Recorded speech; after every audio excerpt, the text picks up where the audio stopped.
reading from the book of Proverbs. When one finds a worthy wife, her value is far beyond pearls. Her husband, entrusting his heart to her, has an unfailing prize. She brings him good and not evil all the days of her life. She obtains wool and flax and works with loving hands. She puts her hands to the distaff and her fingers ply the spindle. She reaches out her hands to the poor and extends her arms to the needy. Charm is deceptive and beauty fleeting. The woman who fears the Lord is to be praised.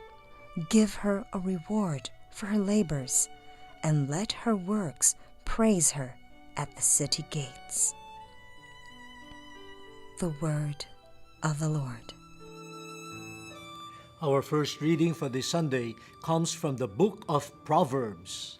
Oh, we have wonderful, good sayings that have not lost their sting, as it were, their capacity to touch us. Here we're talking about the image of a good wife. And we can change the words good wife and say this is true of every decent human being. But Proverbs uses a good wife as an example. But may I invite you to look at the image of a good wife, the image of a good person. What is a good wife? Well, for some people, they say, oh, she should have the looks, she should have the talent, she should have the good name that society will appreciate. She should have beauty, all of these things. But for the book of Proverbs, the image of a good wife is that of a strong woman who is an achiever, a woman who knows how to work, a woman who obtains wool and flax and makes cloth with skillful hands. She is a woman of skill, a woman who was sure of what she wants to accomplish, a woman that is strong and that is manifested in the works of her hands.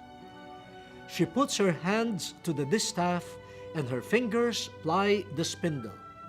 A good worker, a strong, determined woman who can work. But the image is not complete yet. The image is completed by another type of work.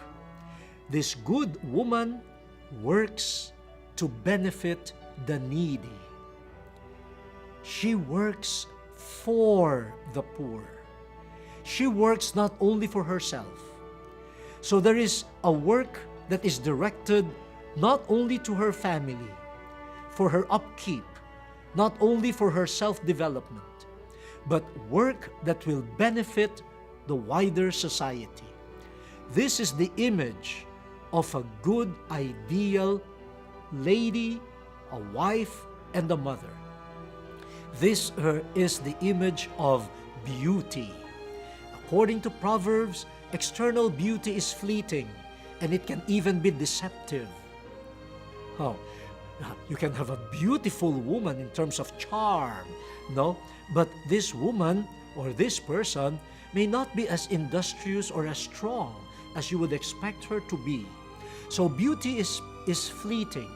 What really matters is to develop this character, the character of a true person, a person that becomes an asset to the small community like the family, a person that becomes a foundation of a family and society, because this person does not take care only of his or her immediate family, but of the wider family, especially the poor.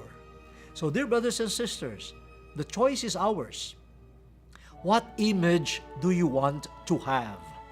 Some people, especially the young who are listening, please, no, we are image conscious now.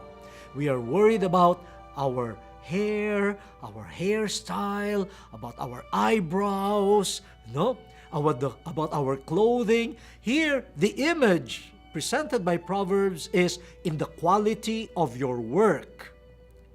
What do you produce? What is the source of your work? Is it fleeting charm or is it character? And can we include in your work your love of neighbor, your compassion towards the poor? Are you the pride of your family? Are you the joy of your family?